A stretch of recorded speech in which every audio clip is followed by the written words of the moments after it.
India is currently navigating a minefield of conspiracies where historical parallels like Gorbachev and modern financial saboteurs like Soros intercept. In 1991, the Soviet Union collapsed from within. A nuclear superpower was dismantled through internal subversion under Mikhail Gorbachev, proving that structural rot can be more lethal to a state than any military invasion. Modern history reflects this same pattern. Long before active conflict broke out in Ukraine, the nation's core institutions and political frameworks were methodically hollowed out by external influences and deep state networks. This history raises a critical question. Is India, now the world's largest democracy, currently facing the same playbook of invisible, multi-front warfare? Strategic nation collapses are often engineered at the exact moment a country reaches a geopolitical breakthrough, using internal fractures to halt external progress. India is currently navigating an unprecedented economic ascent. Simultaneously, we are seeing a spike in domestic political turmoil and coordinated foreign criticism that deviates from typical democratic friction. Sunita Goyal's analysis identifies this domestic unrest as a coordinated strategy executed through foreign interests and internal actors to stall the nation's momentum. To identify the mechanics of this plot, we have to analyze the specific policies that disrupted the global status quo and triggered this response. This satellite view of Great Nicobar reveals a major strategic shift. India is developing a maritime choke point here to contain Chinese expansion in the Indian Ocean. By establishing this naval presence, India creates a defensive barrier that disrupts the long-standing naval dominance of regional rivals. On the energy front, facilities like Kalpak are advancing the thorium program. This domestic nuclear capability reduces the country's dependence on foreign fuel supplies.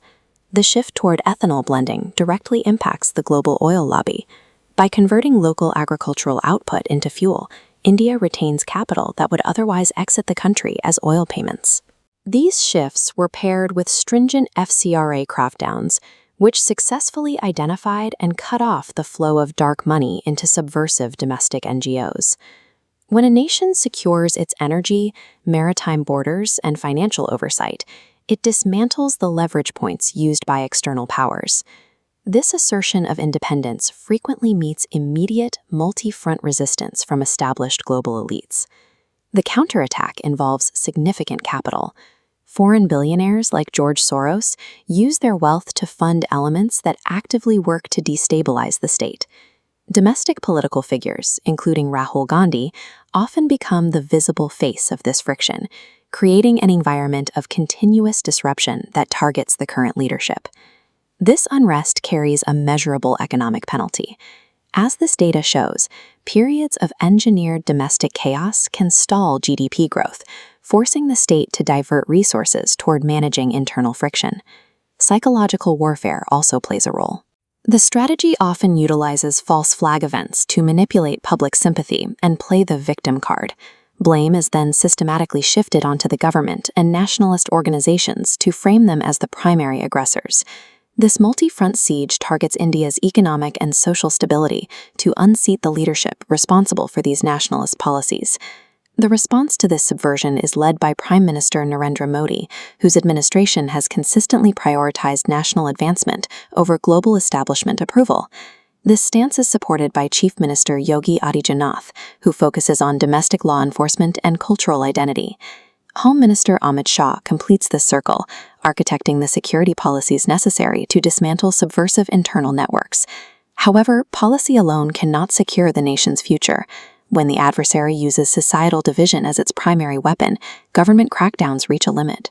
Defeating this geopolitical playbook requires the public to recognize these patterns of subversion in their own social and political spheres. The author warns that citizens must recognize the reality of this invisible war to prevent the engineered collapses seen in other states.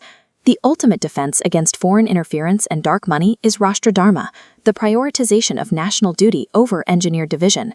When the citizens stand united against these shadowy networks, the nation secures its path toward a stable, independent future. We must ask ourselves, will you remain a spectator to the victim card theatrics, or will you answer the call to defend the nation's sovereignty?